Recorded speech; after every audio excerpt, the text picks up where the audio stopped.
माँ बापू, इस साल मैं आपका सपना जरूर पूरा करूंगा। कहते कहते पूरा साल निकल गया। सोचा था कोई सरकारी नौकरी लग ही जाऊंगा। आखिर कैसे करूं माँ बापू का सपना पूरा।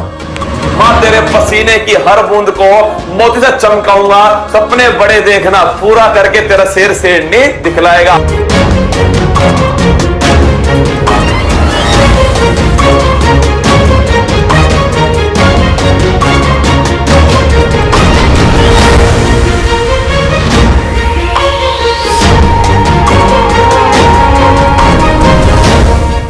लगा दो आग पानी में, जवानी उसे कहते हैं, और छीन लो सिलेक्शन, कहानी उसे कहते हैं। अगर तुम्हारी रगों में खून नहीं जुनून दौड़ता है, अगर तुम्हारी धड़कनों में जीतने का नशा है, तो आइए मंजिल को उसकी औकात दिखाते हैं। तैयार रहना, मैं पूरे जोश के साथ में आपके बीच में होऊंगा।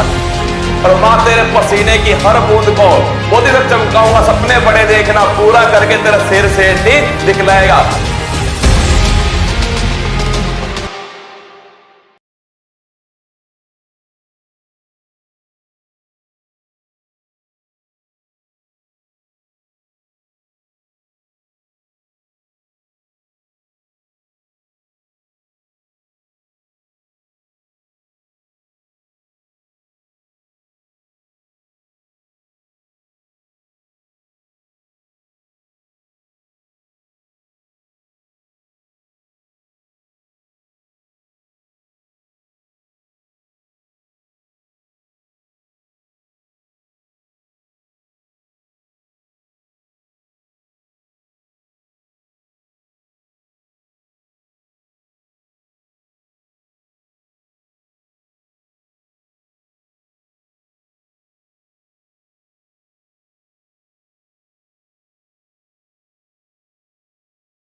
हेलो नमस्कार, गुड इवनिंग मेरे शेर शेरनी उत्कर्ष परिवार में आप सभी का दिल खोलकर स्वागत है।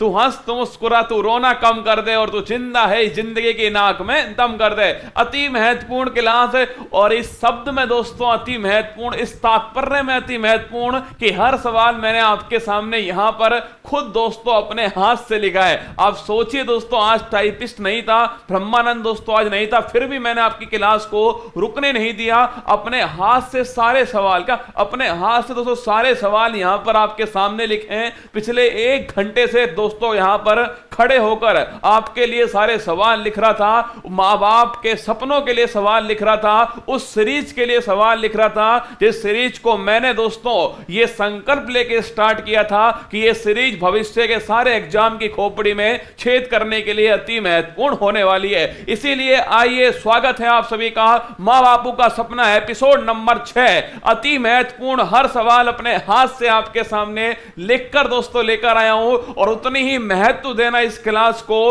आपको भी उतनी ही मेहनत करनी है। हर पॉइंट को आपको अपने हाथ से लिखना है, और ध्यान रखना, ना संघर्ष ना तकलीफ, खाक मजा है जीने में। बड़े बड़े तूफान थम जाते हैं जब आग लगी हो सीने में। अगर सीने में आग, जुनून, हौसला, पागलपन हो तो हर मुसीबत आपके सामने इतनी सी नजर आएगी। बिल्कुल मेरे साथ में पूजा, केपी, कुलदीप, दीपक, रेणु, राकेश, शिखर, सुनील, प्रत्या, हरि, सभी का दिल खोलकर स्वागत है। बुलवा के बिहारी लाल की जय। आइए शुरुआत करते हैं। सपनों को अपनी सांसों में रखो, मंजिल को अपनी बाहों में रखो।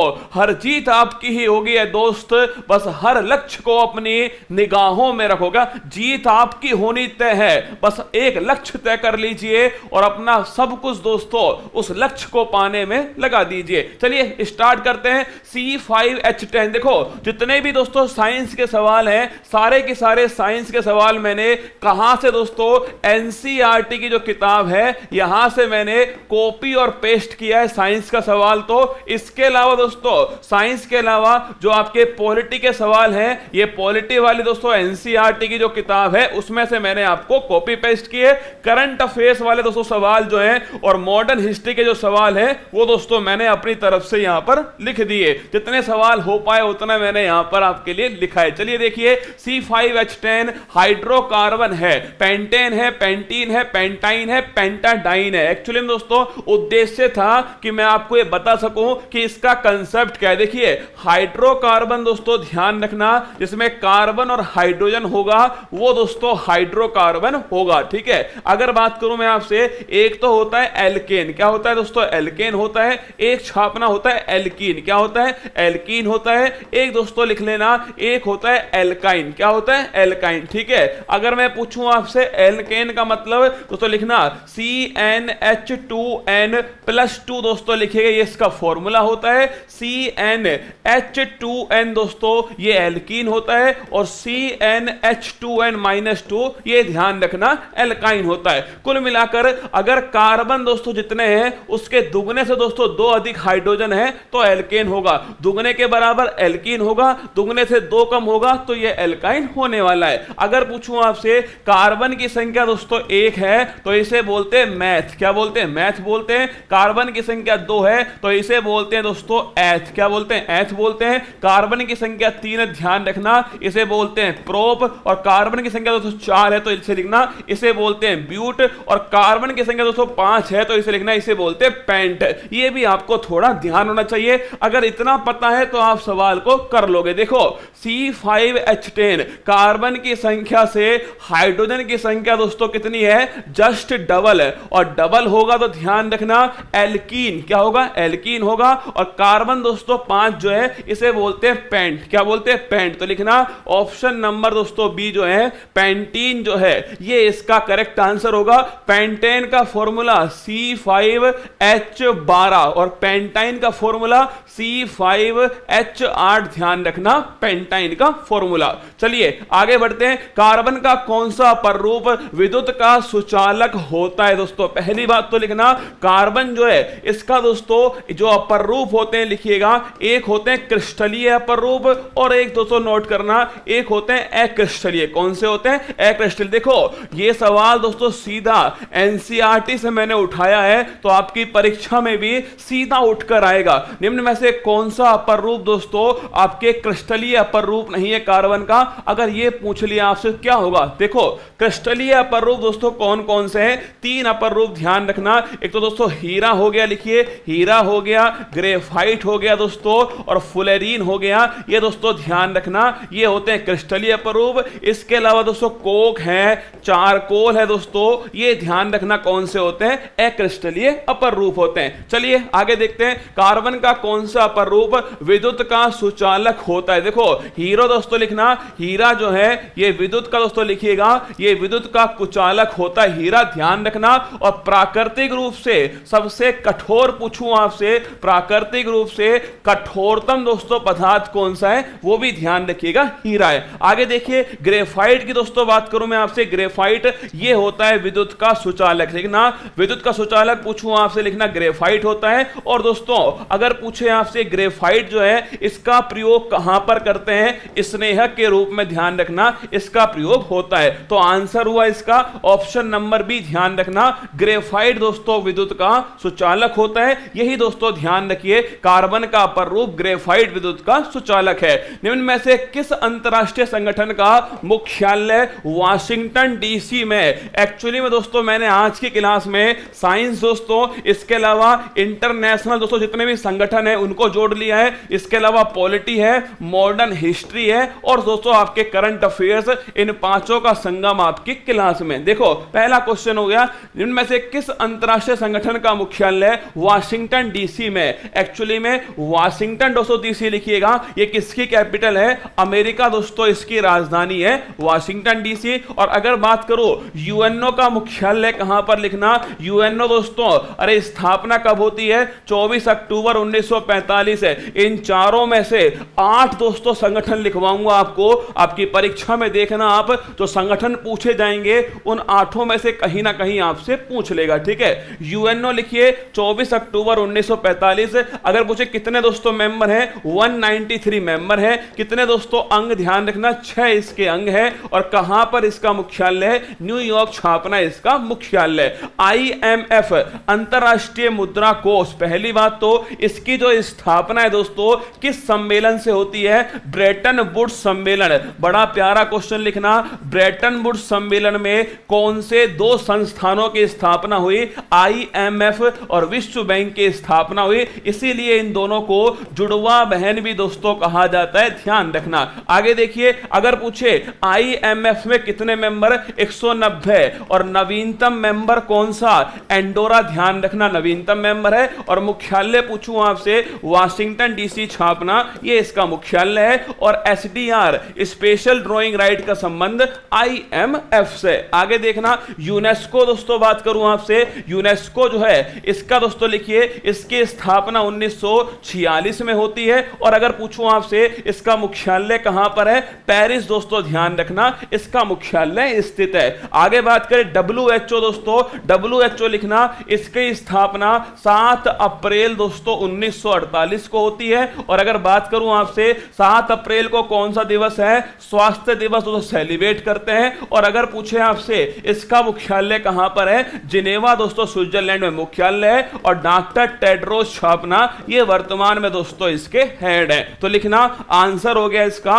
ऑप्शन नंबर बी, ध्यान रखना वाशिंगटन डीसी में किसका मुख्यालय स्थित है, IMF का मुख्यालय वाशिंगटन डीसी में स्थित है।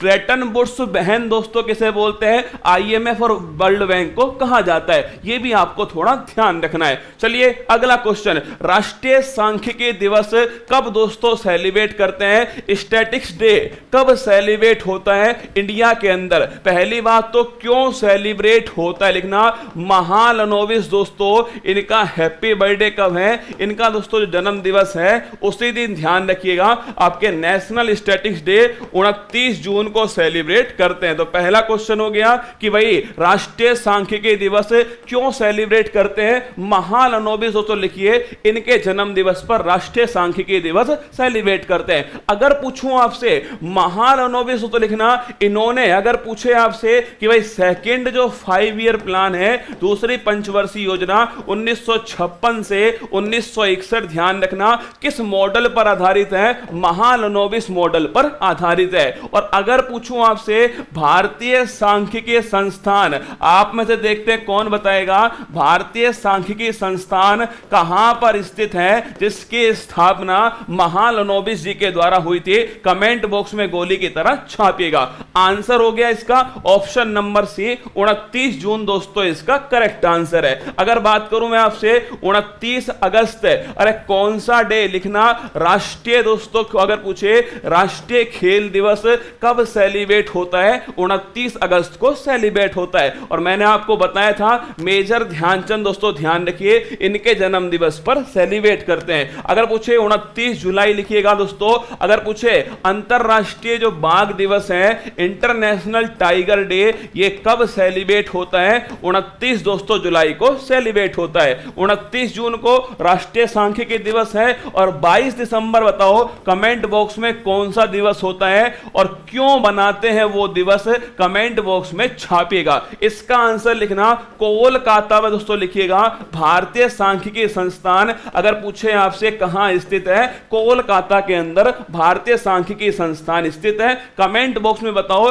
22 दिसंबर को कौन सा दिवस है और क्यों बनाते हैं, बताइए। ठीक है, आगे देखना, प्राकृतिक रबर की गुणवत्ता और तनन सामर्थ्य बढ़ाने के लिए सल्फर के साथ गर्म किया जाता है, उस क्रिया को क्या कहते हैं। ये दोस्तों एनसीईआरटी में लिखा हुआ सवाल है, यही भाषा एनसीईआरटी में लिखी है, यही ऑप्शन एनसीईआरटी में लिखा है और ऑप्शन का क्रम भी दोस्तों यही है एनसीईआरटी में। अगर पूछूं आपसे प्राकृतिक जो रबर होता है दोस्तों, पहली बात तो ये किसका बहुलक होता है लिखना, आइसोप्रीन। पहला क्वेश्चन तो हमने यहां से ये निकाल लिया कि प्राकृतिक बहुलक किसका दोस्तों, प्राकृतिक रबर जो है किसका बहुलक, आइसोप्रीन का बहुलक। आगे देखो, प्राकृतिक रबर की गुणवत्ता और तनन सामर्थ्य बढ़ाने के लिए सल्फर के के साथ, ध्यान रखना सल्फर का दूसरा नाम दोस्तों क्या होता है, गंधक। नोट करना, सल्फर का दूसरा नाम क्या है, गंधक। ठीक है, सल्फर के साथ गर्म किया जाता है, इस क्रिया को क्या बोलते हैं, लिखना,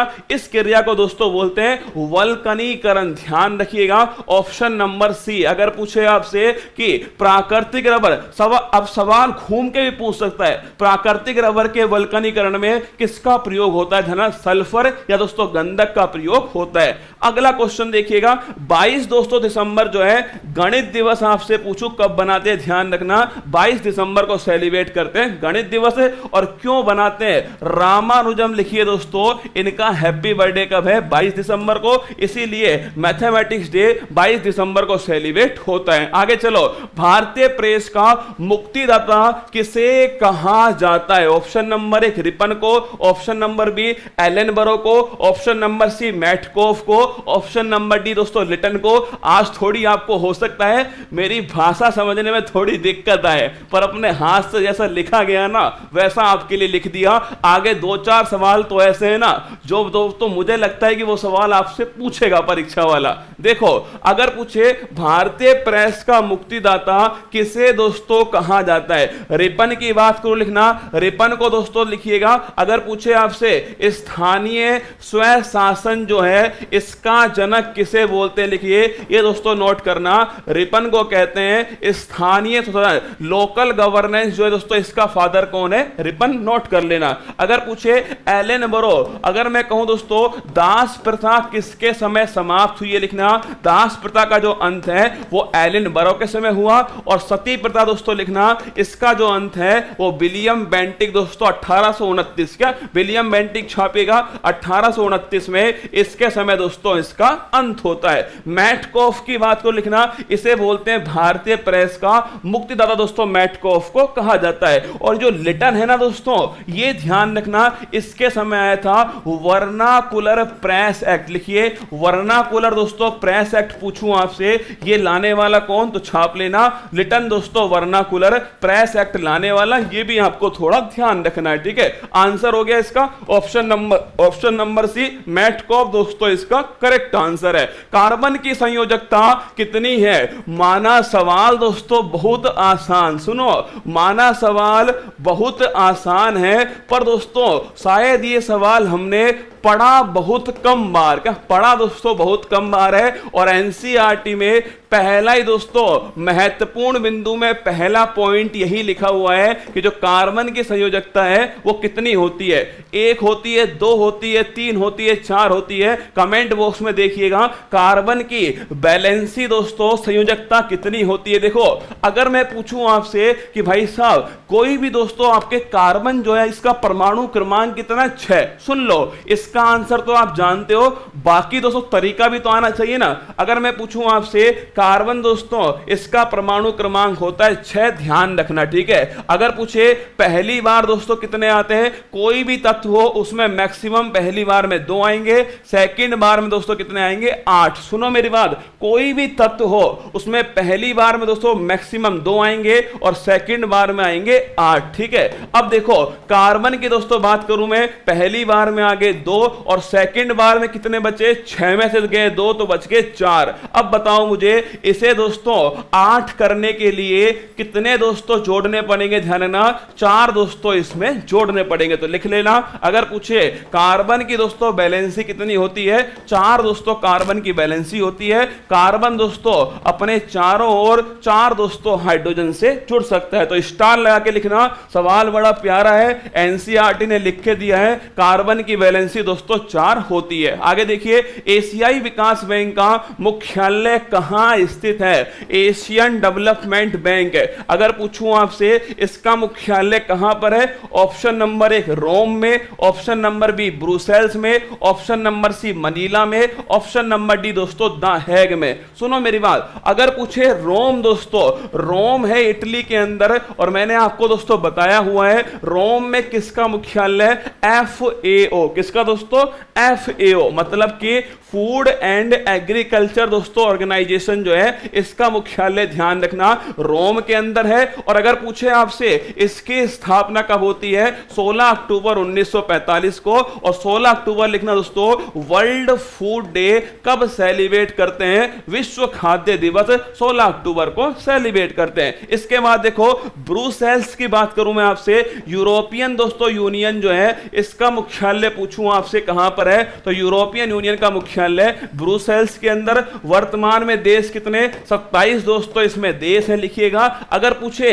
ब्रुसेल्स में ही किसका मुख्यालय, नाटो का मुख्यालय भी ध्यान रखना ब्रुसेल्स में। नाटो की full form North Atlantic Treaty Organisation, ये नाटो की फुल फॉर्म है। कितने दोस्तों देश इसमें, 30 इसमें देश शामिल है। 1949 में इसकी स्थापना होती है। अगर पूछे आपसे इसका मुख्यालय भी कहां पर है, ब्रुसेल्स बेल्जियम में इसका मुख्यालय स्थित है। मनीला में पूछे आपसे किसका मुख्यालय लिखना दोस्तों, मनीला में लिख लेना आप एशियाई जो विकास बैंक है, एशियन डेवलपमेंट बैंक, इसका मुख्यालय कहां पर, मनीला में। और मनीला दोस्तों कहां पर है, फिलीपींस के अंदर स्थित है।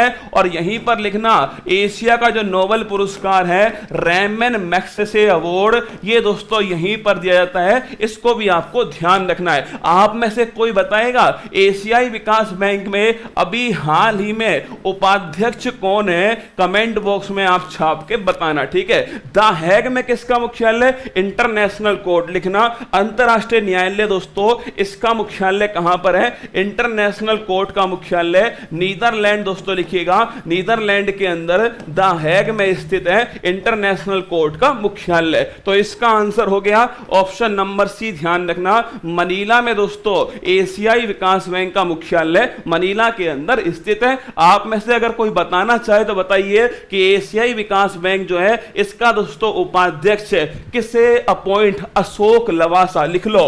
करेक्ट आंसर है अशोक लवासा दोस्तों लिखना, ये इसके उपाध्यक्ष अपॉइंट होते हैं एशियाई विकास बैंक के। आगे देखिए अगला क्वेश्चन, प्राकृतिक रबर दोस्तों किसका बहुलक है। मैंने आपको अभी थोड़ी देर पहले बताया कि दोस्तों प्राकृतिक जो आपके रबर है वो किसका बहुलक है, आइसोप्रीन का, अभी थोड़ी देर पहले लिखवाया। एमिनो अम्ल दोस्तों इसका बहुलक कौन सा होता है, प्रोटीन, छापना। प्रोटीन दोस्तों किसका बहुलक है, एमिनो एसिड का बहुलक है। न्यूक्लियोटाइड दोस्तों छापना, इसका बहुलक क्या होता है, डीएनए। क्या दोस्तों लिखिए, डीएनए जो है नोट करना, ये किसका बहुलक होता है, न्यूक्लियोटाइड का। और दोस्तों एथीन का बहुलक क्या होता है, पॉलीथीन। क्या होता है, पॉलीथीन, ध्यान रखना एथीन का बहुलक है। और आइसोप्रीन दोस्तों इसका बहुलक होता है प्राकृतिक रबर। और इसका वल्कनीकरण में किसका यूज होता है, सल्फर का दोस्तों इसमें यूज होता है। कितने मौलिक अधिकार, एक नंबर का सवाल लिखो, एक नंबर का दोस्तों सवाल आपके सामने है। और ये सवाल कोई भी परीक्षा हो, बार बार दोस्तों सवाल घूम रहा है। एनसीईआरटी में इस सवाल को इस तरीके से दोस्तों लिखा गया है। देखो कितने मौलिक अधिकार केवल भारत के नागरिकों को दोस्तों प्राप्त हैं। Option number 1 7, option number B 6, option number C 15, option number C 5, option number D 4। बताओ आप में से कौन बताएगा कितने मौलिक अधिकार केवल और केवल दोस्तों भारत के नागरिकों को प्राप्त हैं, कमेंट बॉक्स में। देखो अब आएगा मजा, असली मजा तो इसमें है, इसके जो तुम्हारे आंसर आने वाले हैं दोस्तों, असली मजा तो बाबू इसी का है। बताओ मुझे कि मैंने पूछा कितने मौलिक अधिकार, 6 6 7 6 4 5, जो मन में आए छाप दो, बांके बिहारी का नाम लेके छाप दो, देखा जाएगा जो होगा, ठीक है। चलो आप ये बताओ इन कौन कौन से मौलिक अधिकार हैं, अभी पता लग जाएगा कौन कौन से मौलिक अधिकार दोस्तों केवल भारत के नागरिकों को दिए गए। कमेंट बॉक्स में ये छाप के बताओ। चलो बताना, क्या आर्टिकल 15 दोस्तों भारत के केवल नागरिकों को मिला है, यस या नो। क्या 16 भी दोस्तों मिला है, यस या नो। क्या दोस्तों आपके 19 भी दिया गया है, यस या नो। क्या 29 भी दिया गया है, यस या नो। क्या 30 भी दिया गया है, यस या नो। अब बताओ मुझे इसके अलावा कौन सा दोस्तों आर्टिकल है जो केवल दोस्तों भारतीयों को मिला है, इसके अलावा किसी को नहीं मिला। कमेंट बॉक्स में आपको छापना है। अरे रामफलों 6 जिसका आंसर था ना, मुझे तो ये बता दो 6 वालों कि इसके अलावा कौन सा आर्टिकल केवल दोस्तों भारत के नागरिक को है और किसी को नहीं है। 6 कहां से टेप दिया, मतलब कई। अरे देवा रे देवा, अब समझ में आई तुम्हारी बात। तुमने दोस्तों क्या किया है, तुमने सोचा है, तुमने सवाल सोचा। अरे देवा, तुम्हें लगा लड्डू सवाल पूछेगा कुमार गौरव। इन्होंने भाई साहब क्या सोचा, इन्होंने सोचा कि वर्तमान में भारत के संविधान में कितने मौलिक अधिकार हैं। अब समझ में आई बात, भारत के संविधान में कितने मौलिक अधिकार हैं। इन्होंने जैसे ही दोस्तों ये सवाल सोचा और इन्होंने फटा गोली की तरह आंसर दिया, ऑप्शन नंबर ए 6। क्या गुरुजी, ऑप्शन नंबर 1 6? जय माता दी, इतना आसान सवाल पूछा। अरे तुम्हारे बाल पकड़ के घुमा घुमा के मारू तुम्हारे। अरे रसगुल्ला, ये सवाल अलग है, सवाल को पढ़ दोबारा कि कितने मौलिक अधिकार केवल भारत के नागरिकों को प्राप्त हैं। ये कहते हैं दोस्तों घन चक्री सवाल। का घन चक्री सवाल लिखना 15, 16, 19, 29, 30। ये 5 दोस्तों ऐसे फंडामेंटल राइट हैं जो केवल और केवल भारत के नागरिक को प्राप्त हैं। या फिर मैं बोल दूं दोस्तों, विदेशियों को कौन से मौलिक अधिकार प्राप्त नहीं है। एक ही बात है, कौन से अधिकार केवल भारत के नागरिक को प्राप्त है या दोस्तों कौन से अधिकार विदेशी नागरिक को प्राप्त नहीं है, दोनों बात एक है। ठीक है, तो ध्यान रखना ऑप्शन नंबर सी जो 5 दोस्तों लिखना 15, 16, 19, 29, 30। ये पांचों दोस्तों जो अधिकार हैं वो केवल और केवल दोस्तों भारत के नागरिक को प्राप्त है। अगर पूछे आपसे वर्तमान में भारत में संविधान में कितने फंडामेंटल राइट हैं, 6 दोस्तों फंडामेंटल राइट वर्तमान में भारत के संविधान में। आगे देखिए, संविधान सभा में कितने सदस्य देसी रियासत से मनोनीत थे। चलो इसका आंसर बताओ, इसका भी तुम गलत बताओगे। बताओ संविधान सभा में कितने सदस्य देसी रियासत से दोस्तों मनोनीत थे। ऑप्शन नंबर 1 12, ऑप्शन नंबर दोस्तों B 292, option number C 93, option number D 4। Comment box में गोली की तरह छापना। मैं यहां पर थोड़ी सी जानकारी लिख रहा हूं। कैबिनेट मिशन दोस्तों पूछूं आपसे, कैबिनेट मिशन जो है ये कब दोस्तों भारत आया, लिखना मार्च 1946 दोस्तों भारत आता है। अगला, इसमें 3 दोस्तों मेंबर होते हैं और पैंथिक लॉरेंस छापना। पैंथिक दोस्तों लॉरेंस जो है वो इसके दोस्तों प्रमुख होते हैं। ठीक है, इसके अलावा लिखिए कैबिनेट मिशन ने हर 10 लाख जनसंख्या पर 1 सीट दोस्तों डिसाइड की। किसने? आपके कैबिनेट मिशन ने डिसाइड की। अगला क्वेश्चन मैं पूछूं आपसे, टोटल कितनी सीट दोस्तों? 389 सीट जो है डिसाइड होती हैं। अगर पूछे 389 में से 93 दोस्तों सीट जो है ये जाती है देसी रियासत, लिखना 93 सीट देसी दोस्तों रियासत, और ये होती है मनोनीत, राजा के द्वारा दोस्तों मनोनीत होती हैं। और बाकी 296 दोस्तों सीट जो है इनका होता है दोस्तों अप्रत्यक्ष रूप से चुनाव। ध्यान रखना, अप्रत्यक्ष निर्वाचन जो है वो दोस्तों इनका 296 सीट पर होता है। तो अगर पूछूं आपसे देसी रियासत दोस्तों लिखना ऑप्शन नंबर सी जो है 93 दोस्तों सीट जो है ये देसी रियासत। 12 दोस्तों क्या है राज्यसभा में छापिएगा, 12 मेंबर दोस्तों राष्ट्रपति मनोनीत करता है। ध्यान रखना, पूछूं आपसे कहां से? साहित्य, समाज सेवा, कला और विज्ञान दोस्तों इन चारों क्षेत्रों से लिखिएगा। 12 मेंबर प्रेसिडेंट दोस्तों कहां पर? राज्यसभा के अंदर नॉमिनेट करता है। अब आपसे पूछे कि इन 296 जो सीट है ना दोस्तों, इस 296 में लिखिएगा 296 में 4 सीट दोस्तों चीफ कमिश्नरी क्षेत्र है। अगर कभी पूछ ले आपसे कितनी सीट, 4 सीट दोस्तों चीफ कमिश्नरी क्षेत्र में है, लिख लो ए बी सी डी। कौन सी? ए बी सी डी लिखना। ए से लिख लो अजमेर मारवाड़ा। कौन दोस्तों? अजमेर मेरवाड़ा, ए से हो गया। बी से लिखना दोस्तों आपसे बलूचिस्तान, ध्यान रखना ये बी से हो गया दोस्तों। सी से लिखना आप सभी कुर्ग जो है दोस्तों नोट करना, सी से हो गया। और डी से लिख लो दोस्तों दिल्ली जो है लेना, दिल्ली दोस्तों। ये 4 चीफ कमिश्नरी क्षेत्र भी आपको ध्यान रखना है। बाकी 292 सीट दोस्तों लिखिएगा, ये 11 ब्रिटिश जो प्रांत थे इनसे दोस्तों इनका निर्वाचन होना था। 11 ब्रिटिश प्रांत से निर्वाचन। ठीक है, तो अगर पूछूं आपसे कितने दोस्तों चीफ कमिश्नरी क्षेत्र से? 4 थे। कौन कौन से? अजमेर मेरवाड़ा, बलूचिस्तान, कुर्ग और Delhi. A B C D. Banke Bihari Lal की जय। आगे चलिए, अगला क्वेश्चन, खेजड़ली के बलिदान बलिदान से संबंधित है। माना दोस्तों सवाल बड़ा आसान है, एनसीईआरटी ने लिख के दिया है, पर इस सवाल की व्याख्या में से आपसे 100% एक ना एक सवाल यूपी पैट की परीक्षा में पूछने वाला है। अब आराम से सुनना बात को। खेजड़ली के बलिदान से संबंधित है सुंदरलाल बहुगुणा, विनोबा भावे, मेघा पाटेकर या अमृता देवी बिश्नोई। देखो ये तो आप सभी जानते हैं कि जो अमृता देवी बिश्नोई है, ये दोस्तों नोट कर लेना आप सभी। ये किससे दोस्तों, खेजड़ली जो गांव है जोधपुर के अंदर, ध्यान रखना। यहां पर दोस्तों खेजड़ी जो वृक्ष है, इसकी रक्षा में दोस्तों क्या हुए, अपने प्राण न्योछावर कर दिए। और दोस्तों इसी को बोलते, ध्यान रखना, चिपको आंदोलन भी दोस्तों इसे कहा जाता है। और इसीलिए पर्यावरण संरक्षण की दिशा में अमृता देवी बिश्नोई पुरस्कार दोस्तों दिया जाता है। ये आप सभी दोस्तों जानते हैं, इसको तो आप सभी लिख लेना। अब मेरी बात आती है दोस्तों, देखना सुंदरलाल बहुगुणा। देखो सुंदरलाल दोस्तों जो बहुगुणा है, इनके द्वारा लिखना उत्तराखंड में दोस्तों कौन सा आंदोलन स्टार्ट हुआ, चिपको आंदोलन लिखिएगा। उत्तराखंड में किसके द्वारा स्टार्ट हुआ, सुंदरलाल बहुगुणा के द्वारा स्टार्ट हुआ।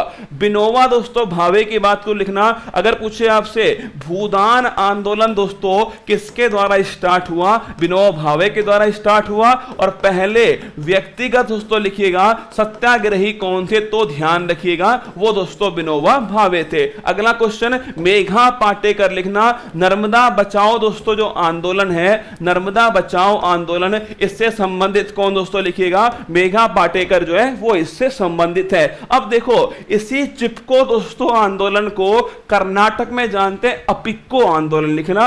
इसी चिपको आंदोलन को कर्नाटक में दोस्तों किस नाम से जानते हैं, अपिक्को आंदोलन के नाम से जानते हैं। और अगर पूछूं मैं आपसे खेजड़ी का दोस्तों वैज्ञानिक नाम क्या है, धरना 1983 में इसको राजस्थान का राजकीय दोस्तों राजकीय वृक्ष बनाया। और प्रोसेफिस सिनेफेरिया लिखना, प्रोसेफिस सिनेरेरिया जो है ये दोस्तों इसका वैज्ञानिक नाम है, प्रोसेफिस सिनेरेरिया। ये भी दोस्तों आपको थोड़ा ध्यान रखना है, ठीक है। तो ये सारी जानकारी देखना, इसमें से आपके जो यूपी पैट का जो एग्जाम है उसमें सवाल बनने की संभावना है। Option number D Amrita Devi दोस्तों ध्यान रखिए, खेजड़ली जो आंदोलन है वो अमृता देवी बिश्नोई संबंधित। 73वां संविधान संशोधन को कब लागू किया गया, 1992, 1993, सन 2002, सन 2003। देखो अगर बात करो दोस्तों आपसे 73वां संविधान संशोधन है, पहली बात तो ध्यान रखिए किससे संबंधित है, पंचायती राज दोस्तों लिखना,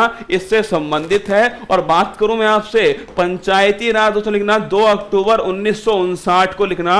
बलवंत राय मेहता, कौन सी, बलवंत राय दोस्तों मेहता समिति थी। त्रिस्तरीय पंचायती राज व्यवस्था स्टार्ट होती है राजस्थान के नागौर दोस्तों यहां से स्टार्ट की गई। सुनो 2 अक्टूबर 1959 को बलवंत राय मेहता समिति की सिफारिश पर त्रिस्तरीय पंचायती राज को नागौर राजस्थान से शुरू किया गया। अगर आपसे पूछूं दोस्तों कि नागौर राजस्थान से शुरू हुआ, लेकिन दोस्तों पीके थुंगनू जो समिति है, पीके थुंगनू समिति लिखना, इसकी सिफारिश पर, क्या पीके थुंगनू समिति की सिफारिश पर 73वां संविधान संशोधन 1992 में दोस्तों पास होता है। और लिखना 24 अप्रैल 1993 से यह दोस्तों लागू हुआ है और इसे संवैधानिक दर्जा मिला। भाग 9 में दोस्तों इसको शामिल किया गया। और अनुसूची लिखना, अनुसूची नंबर 11 दोस्तों संविधान में जोड़ी गई, जिसमें टोटल मिलाकर दोस्तों 29 विषय जो है इन्हें शामिल किया गया। तो अगर पूछूं आपसे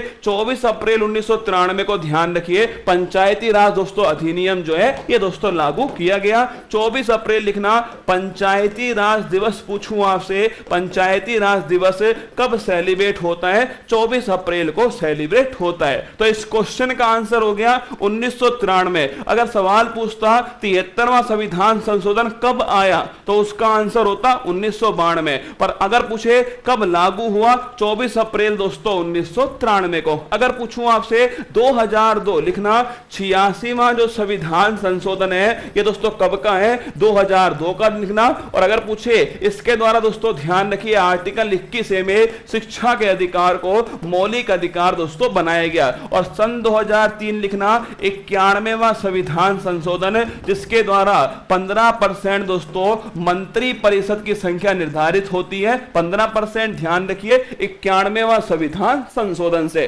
चलिए आगे बढ़ते हैं। सर्वाधिक कार्बन की मात्रा उपस्थित होती है। आज तक दोस्तों हमने इस सवाल को बहुत सारी गाइड दोस्तों बुक में देखा होगा और उसमें कार्बन का परसेंट भी आपने देखा होगा।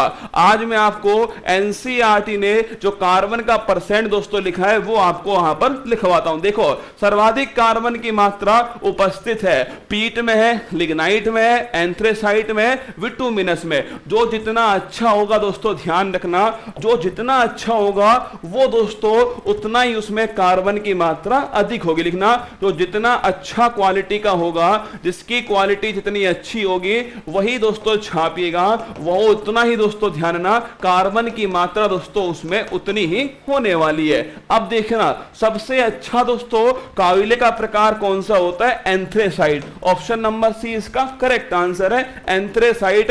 सबसे अधिक दोस्तों कार्बन भी किसमें होगा? 94% तक कार्बन दोस्तों किसमें होता है? एंथ्रेसाइट में होता है। भारत में सर्वाधिक कौन सा मिलता है? भारत में लिखना दोस्तों, भारत में मैक्सिमम मिलता है बिटुमिनस दोस्तों लिखिएगा, भारत में मैक्सिमम मिलता है। और नदी घाटी जो क्षेत्र होते हैं इनमें दोस्तों कोयला मैक्सिमम प्राप्त होता है। तो अगर मैं पूछूं आपसे इंडिया में मैक्सिमम कौन सा? बिटुमिनस है। सबसे खराब लिखना, सबसे खराब कौन सा?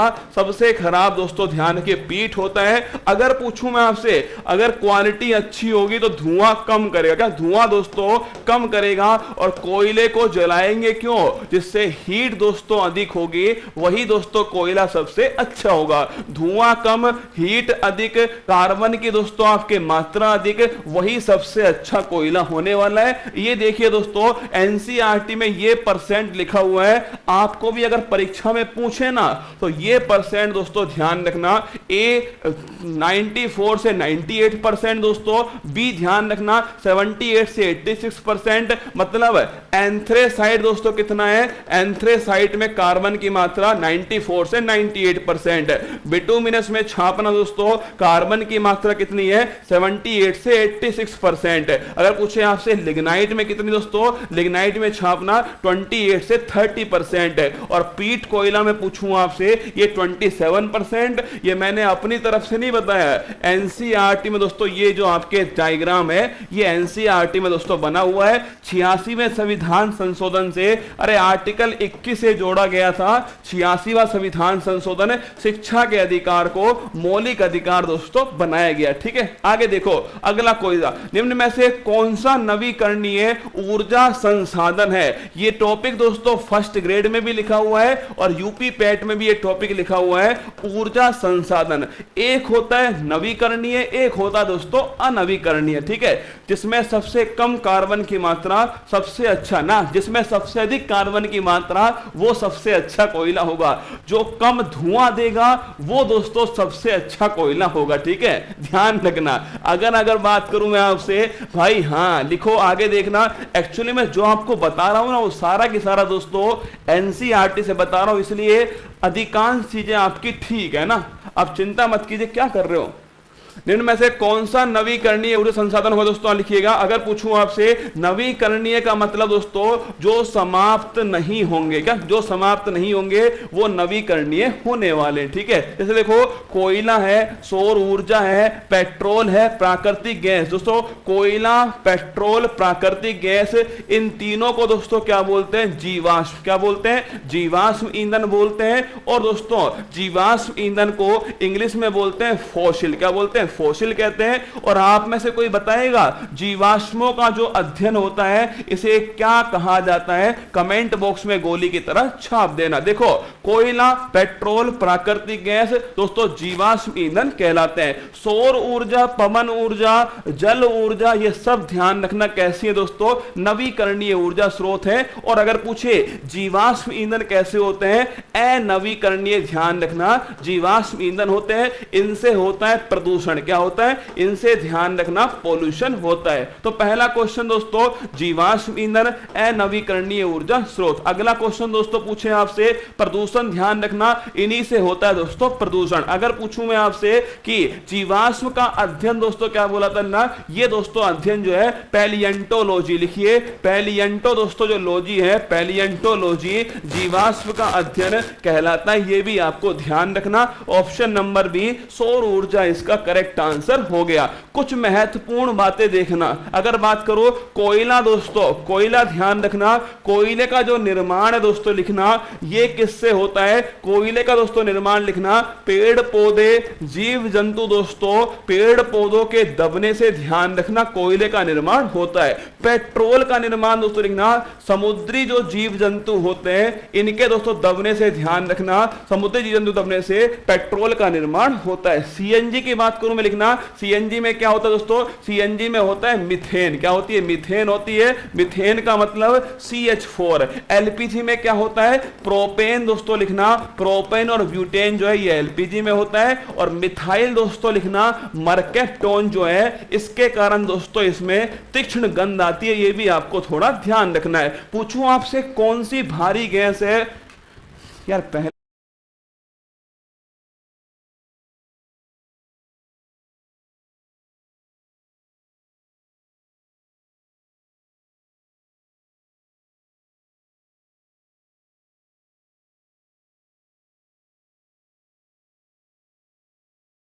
देखिए, अगर बात करूं मैं आपसे सीएनजी दोस्तों मीथेन है, एलपीजी ध्यान रखना प्रोपेन और दोस्तों ब्यूटेन एलपीजी होता है, मर्केप्टोन दोस्तों इसकी इसमें गंध होती है। कौन सी गैस भारी होती है लिखना, एलपीजी दोस्तों जो गैस है वो भारी होती है, ये भी आपको थोड़ा ध्यान रखना है। अगर पूछे सौभाग्य योजना, सहज बिजली हर घर योजना, याद करो सहज बिजली दोस्तों हर घर योजना जो है सौभाग्य योजना लिखना 25 सितंबर दोस्तों मैं पूछूं आपसे 25 सितंबर 2017 दोस्तों लिखिएगा सौभाग्य योजना सहज बिजली हर घर योजना। सौर ऊर्जा स्थापित क्षमता में पहले स्थान पर कौन सा राज्य दोस्तों? राजस्थान। अरे भाई साहब बैटरी खत्म हो गई थी, बैटरी डलवाने गया था, वापस आ चुका हूं, आ जाओ पेपर का धुआं करते हैं। सुनो मेरी बात, कोयला निर्माण एक्चुअली में दोस्तों मेरा उद्देश्य क्या है? मेरा उद्देश्य यह है कि एनसीईआरटी में जो लिखा है वो तो आपको पढ़ाई दूं, उसके अलावा कुछ महत्वपूर्ण फैक्ट आपको जो परीक्षा में पूछे गए वो भी आपको लिखा दूं। ये सारे फैक्ट वो हैं जो परीक्षा में आपसे पूछता है। कोयले का निर्माण पेड़ पौधों के दबने से। इंडिया में सर्वाधिक दोस्तों लिखना दामोदर जो नदी घाटी है ना, दामोदर जो नदी घाटी जो है इसे बोलते हैं काला प्रदेश। कभी आपसे पूछ ले इंडिया का काला प्रदेश दोस्तों कौन सा है, ध्यान रखना दामोदर नदी घाटी काला प्रदेश है। पेट्रोल दोस्तों लिखिएगा समुद्री जीव जंतु के दबने से पेट्रोल का निर्माण है। सीएनजी लिखना मीथेन दोस्तों किसमें होती है? सीएनजी में होती है। अगर पूछूं मैं आपसे मीथेन गैस कहां कहां से निकलती है, लिखो मीथेन गैस जो है ये दोस्तों कहां कहां से निकलती है? इसे मंगल ग्रह पर मिलती है, इसीलिए इसको मार्स गैस भी कहते हैं। ठीक है, दलदली जो भूमि होती है यहां से छापना मीथेन गैस दोस्तों निकलती है। इसके अलावा नोट करना दोस्तों जो आपके मवेशी होते हैं दोस्तों लिखना, ये जो जुगाली जो करते हैं ना उससे दोस्तों ध्यान रखना मीथेन गैस निकलती है। जितनी भी आर्द्र भूमि होती है, वेटलैंड होती है, नोट करना आर्द्र भूमि से भी मीथेन गैस का स्राव होता है। और कोयला दोस्तों जहां पर मिलता है उन कोयले के चट्टानों से भी ध्यान रखना मीथेन गैस जो है इसका स्राव होता है। इसको भी आपको सबको ध्यान रखना है कहां कहां से मीथेन गैस निकलती है। और मीथेन दोस्तों इसे मार्स गैस भी कहा जाता है। अब एक सवाल और लिख लो अंत में, अगर मैं पूछूं आपसे जीवाश्मों की दोस्तों आयु अगर ज्ञात करनी है, जीवाश्म की आयु ज्ञात करनी है तो कौन सी पद्धति का यूज करेंगे? पहला क्वेश्चन। चट्टानों की दोस्तों आयु ज्ञात करनी है तो कौन सी पद्धति का यूज करेंगे? सेकंड क्वेश्चन आपके लिए, चट्टानों की आयु ज्ञात करने के लिए कौन सी पद्धति है? जीवाश्मों की आयु ज्ञात करने के लिए कौन सी पद्धति है? अगला दोस्तों बताइए मुझे प्राथमिक चट्टान किसे कहा जाता है? कमेंट बॉक्स में छापना प्राथमिक चट्टान कौन सी होती है। अगला ग्रेनाइट दोस्तों, क्या ग्रेनाइट है, बेसाल्ट है, ये कैसी चट्टान के उदाहरण है? कमेंट बॉक्स में छापना। नीस दोस्तों कैसी चट्टान का उदाहरण है? कमेंट बॉक्स में छापिएगा। एक और लिख लेना, अगर पूछे ज्वालामुखी क्रिया से कैसी चट्टान बनती है, ये सारे सवाल चट्टानों से संबंधित महत्वपूर्ण प्रश्न आपके सामने। देखो पहला क्वेश्चन देखिए, अगर पूछे जीवाश्म की दोस्तों आयु ज्ञात करनी है, कार्बन 14, खूब सुना होगा आपने, कार्बन डेटिंग दोस्तों, कार्बन डेटिंग ध्यान रखना, जीवाश्म की आयु पता करने के लिए कार्बन 14 का इस्तेमाल करते हैं। अगर पूछूं आपसे चट्टान बिल्कुल धान के खेतों से, ये भी लिख लो, अगर पूछे धान के खेतों से कौन सी गैस निकलती है, तो भी ध्यान रखना मीथेन गैस धान के खेतों से निकलती है। अगला, चट्टान की दोस्तों आयु पूछूं आपसे, यूरेनियम, ध्यान रखना यूरेनियम दोस्तों इसका उपयोग होता है चट्टान की आयु ज्ञात करने में। प्राथमिक चट्टान कौन सी होती है, आग्नेय चट्टान, ध्यान रखना प्राथमिक चट्टान है, ठीक है। आगे देखिए, ग्रेनाइट दोस्तों बेसाल्ट कैसी है, ध्यान रखना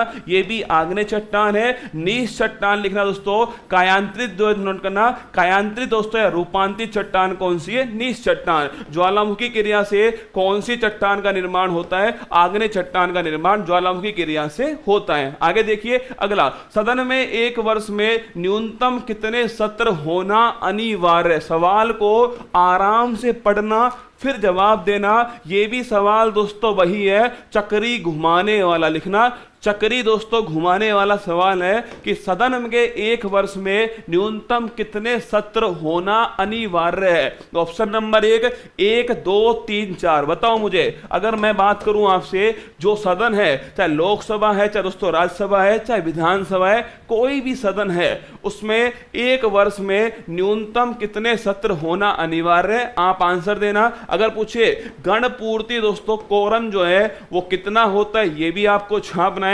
कोरम दोस्तों कितना होता है, छाप के बताइए। अगर पूछे सत्र को दोस्तों शुरू करना, सत्र आहूत करना, सत्र को समाप्त करना, ये कौन से अनुच्छेद में लिखा हुआ है कि राष्ट्रपति इसको करेगा, ये भी कमेंट बॉक्स में छापना है। देखो अगर मैं लिखूं दोस्तों, 3 वालों ध्यान से सुनना मेरी बात को, अगर लिखे कितने होने अनिवार्य हैं तो 2 ही होने अनिवार्य हैं, ध्यान रखिएगा।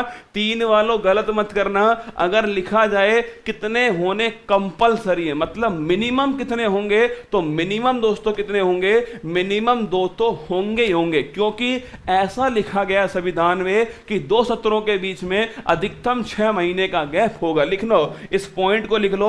अगर सवाल आपसे घुमा के पूछ ले कि 2 सत्रों के बीच में, 2 सत्रों के बीच में कितना दोस्तों गैप होगा, लिखना मैक्सिमम दोस्तों लिखिएगा 6 महीने का गैप होगा, और एक साल में 6 महीने 2 बार आ सकते हैं, 6 महीने का गैप, इसलिए ध्यान रखना 6 दोस्तों एक साल में 2 बार, 2 तो सत्र मिनिमम होने वाले। लेकिन अगर पूछूं आपसे अभी दोस्तों नॉर्मल सामान्य रूप से कितने सत्र होते हैं, ध्यान देना 3 दोस्तों सामान्य सत्र होते हैं। एक होता है दोस्तों लिखना बजट सत्र, शुरुआत किससे होती है, इसी से होती है। फिर आता दोस्तों मानसून के समय, ध्यान रखना मानसून सत्र आता है, और फिर दोस्तों सर्दी में ध्यान रखना शीतकालीन जो सत्र है वो आता है सर्दी में, ठीक है। तो 3 दोस्तों अभी नॉर्मल होते हैं, बजट सत्र हो गया, एक दोस्तों आपके मानसून सत्र हो गया, एक शीतकालीन सत्र हो गया। तो ध्यान रखिए मिनिमम दोस्तों कितने होंगे, मिनिमम दोस्तों 2 होंगे, पर अभी कितने हो रहे हैं ध्यान रखना, सामान्यतः दोस्तों ध्यान रखिए अभी जो है 3 सत्र हो रहे हैं। अगला क्वेश्चन है कोरम कितना होगा, किसी भी सत्र को चलाने के लिए न्यूनतम जितने मेंबर चाहिए उसे बोलते हैं कोरम। लिखना मिनिमम दोस्तों मेंबर जो होते हैं, मिनिमम मेंबर ध्यान रखिएगा वो होता है दोस्तों कोरम। अगर मैं पूछूं आपसे कोरम कितना है, 1/10 ध्यान रखना दोस्तों ये होता है कोरम। अगला क्वेश्चन, सत्र को आहूत, सत्र को शुरू ये करने की जिम्मेदारी किसकी दोस्तों, लिखना ये जिम्मेदारी होती है राष्ट्रपति। कौन से अनुच्छेद में लिखा पड़ा है, अनुच्छेद नंबर 85 लिख लेना, आर्टिकल नंबर 85 में सत्र को शुरू करना, सत्र को समाप्त करना राष्ट्रपति की जिम्मेदारी है, ऐसा दोस्तों लिखा हुआ है। भारत का राष्ट्रीय जलीय जीव कौन सा है, ये एनसीईआरटी में दोस्तों पूछा गया सवाल है, मैंने इसको लिख दिया। अगर आपको याद हो सन 2009 में दोस्तों क्या हुआ था, 5 अक्टूबर सन 2009 को हमने दोस्तों गंगेटिक जो डॉल्फिन है, लिखना गंगेटिक डॉल्फिन को राष्ट्रीय जलीय जीव दोस्तों नेशनल एक्वेटिक एनिमल जो है घोषित किया था। ध्यान रखिए 5 अक्टूबर 2009 को, इसीलिए 5 अक्टूबर 2022 में पहली बार दोस्तों हमने क्या किया, पहली बार हमने राष्ट्रीय डॉल्फिन दिवस जो है सेलिब्रेट किया। तो अगर पूछे आपसे राष्ट्रीय जलीय जीव कौन सा, गंगेटिक डॉल्फिन, ध्यान रखिएगा ये इंडिया का दोस्तों नेशनल एक्वेटिक एनिमल। अंतरराष्ट्रीय जैव विविधता वर्ष कब सेलिब्रेट हुआ, एक भी सवाल मेरा खुद का नहीं है, ध्यान रखना। ये भी सवाल एनसीईआरटी के जैव विविधता टॉपिक है, और आप चाहे फर्स्ट ग्रेड का एग्जाम देना और चाहे यूपी पैट का एग्जाम देना, ये वाला टॉपिक आपकी परीक्षा में सवाल पूछने वाला है। देखो, अगर पूछे 2010, 2016, 2023, 2002, नोट करना। अगर पूछूं जैव विविधता दोस्तों जो दिवस है, पहली बात तो लिखना इंडिया में कितनी परसेंट दोस्तों, 8% जो है बायोडाइवर्सिटी इंडिया के अंदर है। अगर पूछूं आपसे कि इंडिया में कितने दोस्तों हॉट स्पॉट हैं, कितने हॉट स्पॉट हैं, ये भी आपको कमेंट बॉक्स में छापना है। जो पूरी तरह से इंडिया में लिखना, पूर्ण रूप से इंडिया में दोस्तों कितने हॉट स्पॉट हैं, कमेंट बॉक्स में छापिएगा। देखो इसका आंसर क्या हुआ, इसका दोस्तों आंसर हुआ dolphin research centre Patna Bihar में, ध्यान रख लेना। 2010 लिखना, अंतरराष्ट्रीय दोस्तों जैव विविधता जो वर्ष है ये 2010 दोस्तों घोषित किया गया, ये पहला सवाल हो गया। 2016 की दोस्तों बात करो, किसी भी सत्र को दोस्तों भंग अगर करना है तो ध्यान रखना वो किसके पास है, भंग करने की जिम्मेदारी दोस्तों उस सदन के हेड के पास में, ठीक है। अब सुनना, 2016 दाल का दोस्तों जो वर्ष है, ध्यान रखिए 2016, और मोस्ट इंपोर्टेंट है, अगर दोस्तों महादेव ने सुन ली ना मेरी, तो यह सवाल आपकी परीक्षा में छपा हुआ मिलेगा। बाजरा दोस्तों, मोटा अनाज या बाजरा जो है, इसका वर्ष कौन सा लिखना, इसका दोस्तों वर्ष है 2023 लिखिएगा। बाजरा या दोस्तों मोटे अनाज जो है मिलेट्स लिखना, इसको इंग्लिश में लिखना मिलेट्स। दोस्तों पूछूं आपसे मिलेट्स का कौन सा वर्ष है, 2023 वर्ष है। आगे लिखिए दोस्तों, टोटल 34 वालों रुक जाओ, रुक जाओ, रख हौसला वो मंजर भी आएगा, रुक जाओ, है ना। अगला क्वेश्चन दोस्तों, सन 2002 में लिखना जैव विविधता, अगर पूछूं आपसे अधिनियम कब आया लिखना, सन 2002 लिखना दोस्तों, जैव विविधता अधिनियम है। और 22 मार्च दोस्तों लिखना, 22 मार्च जो है ये जल दिवस दोस्तों, और 22 दोस्तों अप्रैल लिखिएगा ये पृथ्वी दिवस है, और 22 दोस्तों मई लिखना ये है जैव विविधता दिवस है। अरे एक सवाल का पोस्टमार्टम आपके सामने है, माना कि एनसीईआरटी का सवाल, पर बहुत सारे अंतरराष्ट्रीय सवालों को समेटते हुए मैंने इस सवाल को डिजाइन किया। माना दोस्तों ये ऑप्शन मैंने खुद ने लिखे कि हो सकता है ये वाला सवाल पूछ ले आपसे कि बाजरे का वर्ष कौन सा है, पर सवाल दोस्तों एनसीईआरटी का है अंतरराष्ट्रीय जैव विविधता वर्ष कब मनाया गया, 2010 करेक्ट आंसर इसका। बाकी दोस्तों 22 मार्च, 22 अप्रैल, 22 मई, इसके अलावा 2023, 2016 या दोस्तों आपके जैव विविधता अधिनियम, ये भी आपसे पूछ सकता है। चलिए आगे बढ़ते हैं। संचित निधि का उल्लेख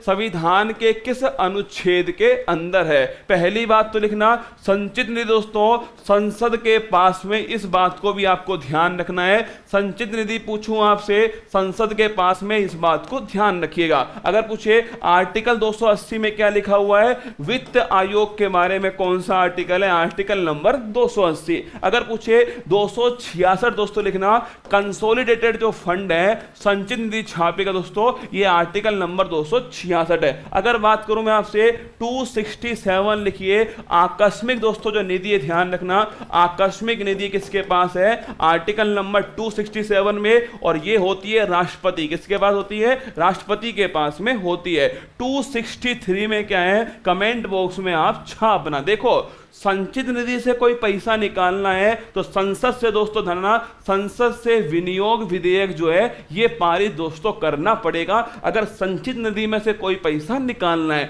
अगर दोस्तों आकस्मिक निधि का यूज करना है तो ये राष्ट्रपति के पास में होती है। दोनों पॉइंट नोट करना, संचित निधि संसद के हाथ में और दोस्तों आकस्मिक जो निधि है वो राष्ट्रपति के हाथ में होती है। मैंने आपसे सवाल पूछा आर्टिकल नंबर 263 दोस्तों, इसमें किसका उल्लेख है, कमेंट बॉक्स में आप छाप के बताइए। इसका दोस्तों आर्टिकल नंबर 263 जो है इसमें अंतरराज्यीय परिषद लिखना, इंटर स्टेट जो काउंसिल है, अंतरराज्यीय जो परिषद है, इसका उल्लेख दोस्तों आर्टिकल नंबर 263 के अंदर है। आगे देखिए, पहला पृथ्वी सम्मेलन कब और कहां पर हुआ, अगर आपसे पूछा जाए तो बताइए। ऑप्शन नंबर 1 1992 स्टॉकहोम में हुआ, ऑप्शन नंबर 2 1972 मॉन्ट्रियल मॉन्ट्रियल में हुआ, ऑप्शन नंबर सी 1992 में रियो में हुआ, ऑप्शन नंबर डी 1972 दोस्तों ग्लासगो में हुआ।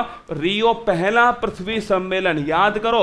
अगर बात करूं मैं आपसे स्टॉकहोम में कौन सा 1972 में दोस्तों एक सम्मेलन हुआ था स्टॉकहोम में, और मैंने आपको दोस्तों पढ़ाया था कि जो स्टॉकहोम है 1972, मैंने कहा आपसे सस्टेनेबल डेवलपमेंट पर पहला सम्मेलन था स्टॉकहोम का सम्मेलन 1972 का। अगला दोस्तों मॉन्ट्रियल में कौन सा हुआ, मॉन्ट्रियल में छापी दोस्तों 1987 में हुआ था।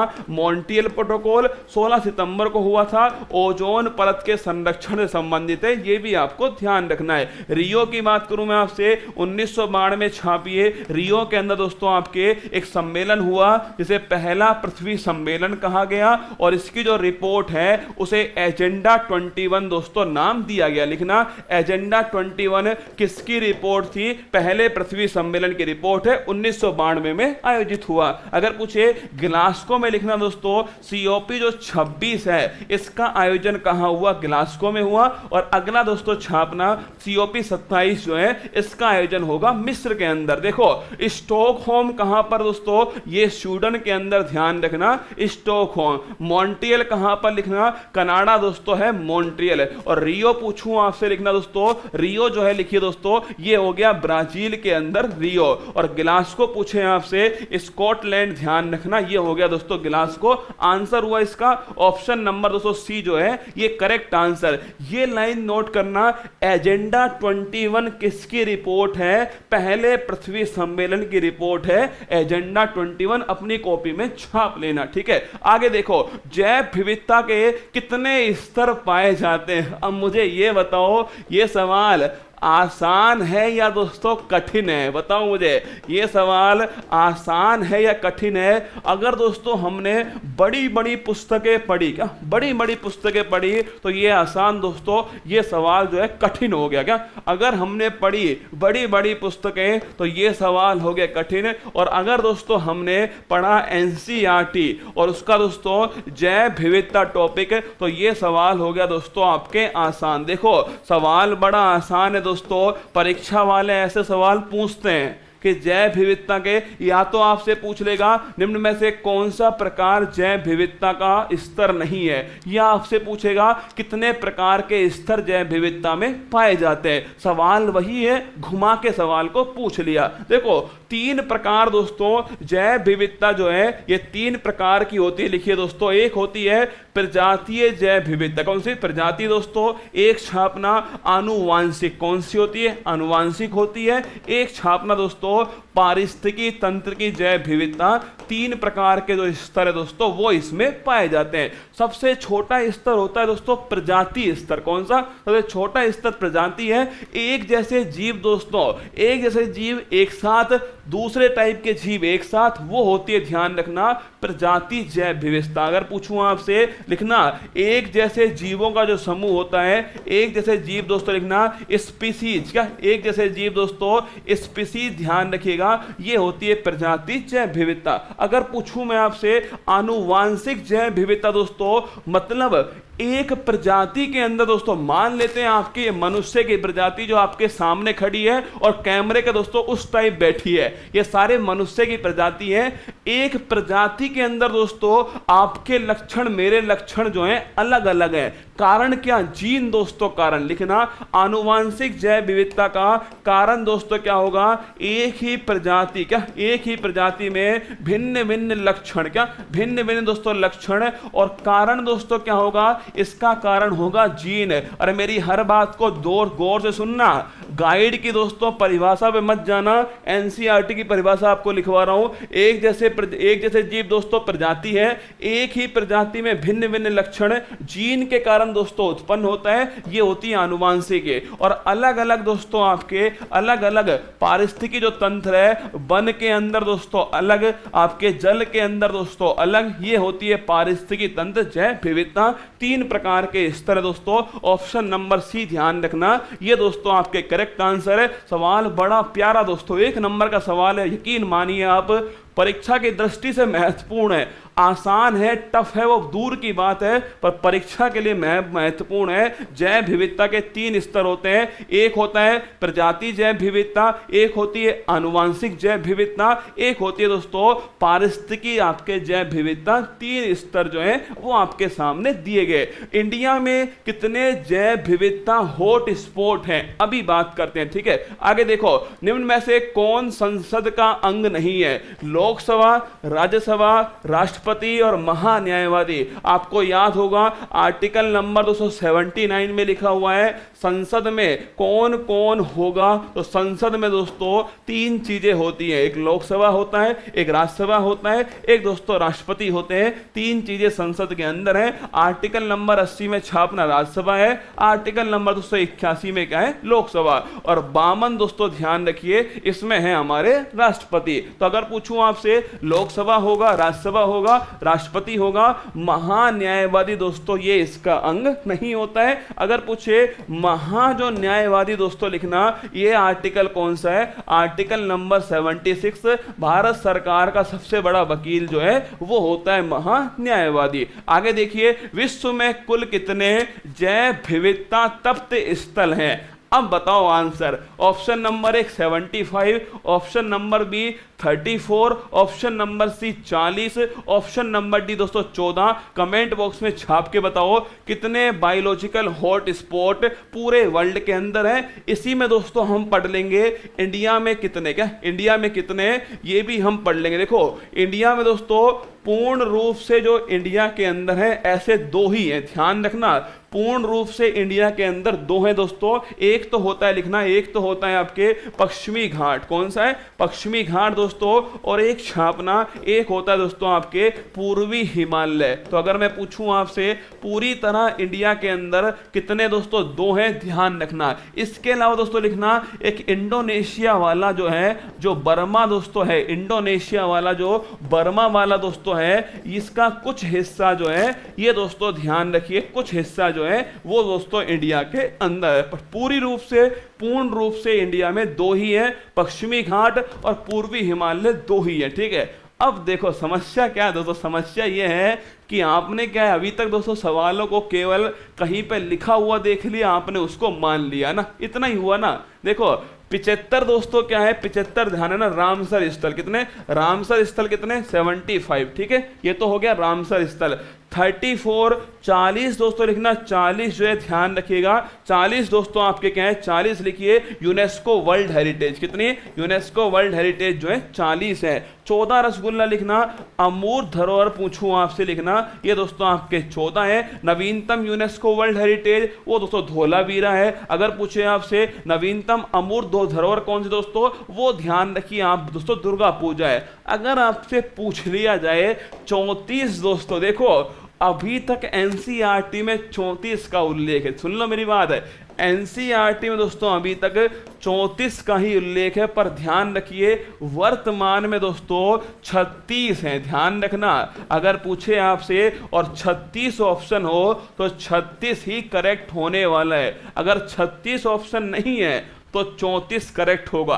एनसीईआरटी ने अभी तक 34 ही माना है, पर ध्यान रखना 36 हो चुके हैं। अगर ऑप्शन में 36 है तो 36 करेक्ट होगा, अगर 36 नहीं है तो 34 दोस्तों करेक्ट होने वाला है, ठीक है। अपनी खोपड़ी खोल के सुन लो, 36 अगर ऑप्शन में है तो यही ठीक होगा, अगर 36 ऑप्शन में नहीं है तो 34 दोस्तों करेक्ट होने वाला है। इंडिया में पूछे ध्यान ना, पश्चिमी घाट पूरे रूप से इंडिया में और पूर्वी हिमालय भी दोस्तों पूरे रूप से इंडिया में। एक सवाल मैं पूछता हूं आपसे, बताओ हॉट स्पॉट जो वर्ड है, हॉट स्पॉट वर्ड है, या दोस्तों हिंदी में कह दो इसको जैविक तत्व स्थल। बताइए जैविक दोस्तों तत्व स्थल जो है ये शब्द किसने दिया? चलो देखते हैं कौन बताएगा ये शब्द किसने दिया। गोली की तरह कमेंट बॉक्स में छाप दो ना।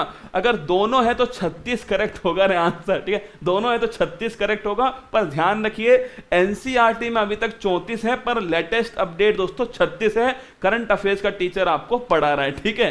सुनो, हॉट स्पॉट की बात करूं मैं आपसे दोस्तों, हॉट स्पॉट शब्द जो है किसने दिया? पहले ये तो बताओ हॉट स्पॉट का मतलब क्या होता है। हॉट स्पॉट दोस्तों ध्यान रखना जहां पर जैव विविधता बड़ी मात्रा में पाई जाती है और जैव विविधता की दृष्टि से कोई संवेदनशील क्षेत्र है, वो होता है जैव विविधता। लिखो बायोडाइवर्सिटी। क्या जो बायोडाइवर्सिटी दोस्तों है ये आपके इस मतलब में दोस्तों ये सेंसिटिव एरिया है। सेंसिटिव लिखना दोस्तों, मतलब में रहना संवेदनशील दोस्तों एरिया है, संवेदनशील एरिया है, या फिर दोस्तों बड़ी मात्रा में जैव विविधता पाई जाती है, वो हैकल करेक्ट आंसर। हैकल एक ही नाम जानते हो आप, हैकल, ठीक है, थप्पड़ फैकल है ना, हैकल एक ही। स्किप करो गुरुजी, नहीं आता। बताओ बेटा बताओ, ये दिमाग की खोपड़ी खुलनी चाहिए, जब तो मजा है क्लास का। नॉर्मन बोरलॉग गलत आंसर, हैकल गलत आंसर। हॉटस्पॉट वाईफाई वाला, हाँ वही वाईफाई वाला ना, तू लगा रहे पड़ोसन के साथ, तू लगा रहे, चुपचाप पढ़ने दे सबको ना। बताओ भाई साहब, नॉर्मन मोयर्स, एक बंदे का सही आंसर लिखना। अरे लिख लो नॉर्मन मोयर्स है, फिर बैठकर मुझे रोगे, बैठकर परीक्षा में गुरुजी मरवा दिया, कौन ही लिखवाए हो। लिखो नॉर्मन दोस्तों मोयर्स जो है, इन्होंने बायोलॉजिकल हॉटस्पॉट जो है जैव विविधता शब्द दिया था, ठीक है। आगे देखो, सुबह 6 बजे तैयार रहना। मैंने अपने हाथ से, अरे रोजन जैव विविधता शब्द रोजन ने दिया है, हॉट स्पॉट वर्ड दिया नॉर्मन मोयर्स ने, ठीक है। अब आपको सुबह 6 बजे तैयार रहना है। संडे का दिन है, छुट्टी तो नहीं करने वाला। अगस्त 2022 के टॉप 80 सवाल, अगर मजा आया हो ना तो लाइक करना। हर सवाल को अपने हाथ से लिखा आपके सामने, हर सवाल को अपने हाथ से लिखा, हर पॉइंट को अपने हाथ से लिखा, हर सवाल की व्याख्या देखो आप, हर सवाल की दोस्तों व्याख्या देखो आप। कोई भी ऐसा सवाल नहीं जिसमें आपको पोस्टमार्टम ना मिला हो सवाल का, हर सवाल की व्याख्या, हर सवाल आपकी परीक्षा के लिए दोस्तों महत्वपूर्ण हो सके, यही उद्देश्य के साथ में लेकर आया। एनसीईआरटी को खंगाला दोस्तों, एनसीईआरटी में क्या लिखा हुआ है, आपको क्या पढ़ा रहा हूं दोस्तों, सारी बातें देखो आप, हर पॉइंट को देखना। किसी भी पॉइंट में आपको सिंगल क्वेश्चन का आंसर नहीं मिलेगा। कोई भी सवाल उठा लेना दोस्तों, सिंगल क्वेश्चन का आंसर आपको नहीं मिलेगा। हर सवाल को मैंने अपनी तरह से डिजाइन किया कि आपको मैं अच्छा कर सकूं, आपको और बेहतर कर सकूं, है ना। तो इंतजार रहेगा आपके लाइक का मुझे, और कल सुबह 6 बजे आपके लिए मेरी तरफ से तोहफा है दोस्तों। कल सुबह 6 बजे अगस्त 2022 के टॉप 80 सवाल जो हैं, ये जिनका भी एग्जाम आने वाला है, यूपी पैट, फर्स्ट ग्रेड और एसएससी, जिनका भी एग्जाम आने वाला है, अगस्त 2022 के महत्वपूर्ण 80 सवाल दोस्तों मैं आपको कराऊंगा कल सुबह 6 बजे, यहीं इसी मंच के ऊपर, ठीक है। ध्यान रखिए, खुश रहिए, फिर मिलता हूँ आपसे सुबह 6 बजे।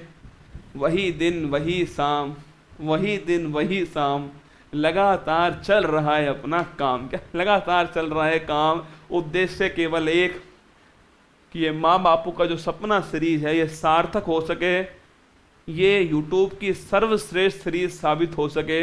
यही मेरा उद्देश्य है कि जब भी भविष्य में कोई पढ़े या कोई भविष्य में पढ़ाए दोस्तों, तो इस सीरीज को आधार मान करके एक नई शुरुआत करें। यकीन मानो ये सीरीज आपके लिए बहुत महत्वपूर्ण होने वाली है। हर चीज़ में, चाहे निरंतरता के साथ में क्लास लेना हो, चाहे पूरे जोश के साथ में क्लास लेना हो, चाहे दोस्तों अपने हाथ से यहाँ पर लिख लिख के क्लास लेना हो, कोई भी पॉइंट हो, उद्देश्य साफ है कि मैं आपके अंदर उतना जोश भर सकूं, आने वाली पीढ़ी में इतना जोश भर सकूं कि इस सीरीज को देखकर उनका खून उबाल मारे। ऑल द बेस्ट, मिलता हूं आपसे कल सुबह 6 बजे। अच्छी लगी हो तो लाइक जरूर करना। कल सुबह 6 बजे अगस्त 2022 का सुपड़ा साहब आपको करने वाला हूं। जय हिंद, थैंक यू। मुश्किल नहीं कुछ भी इस दुनिया में, तू जरा कोशिश तो कर, ख्वाब बदलेंगे हकीकत में, तू जरा हिम्मत तो कर। अपने सपनों को उड़ान देने के लिए आज ही सब्सक्राइब कीजिए उत्कर्ष चैनल को।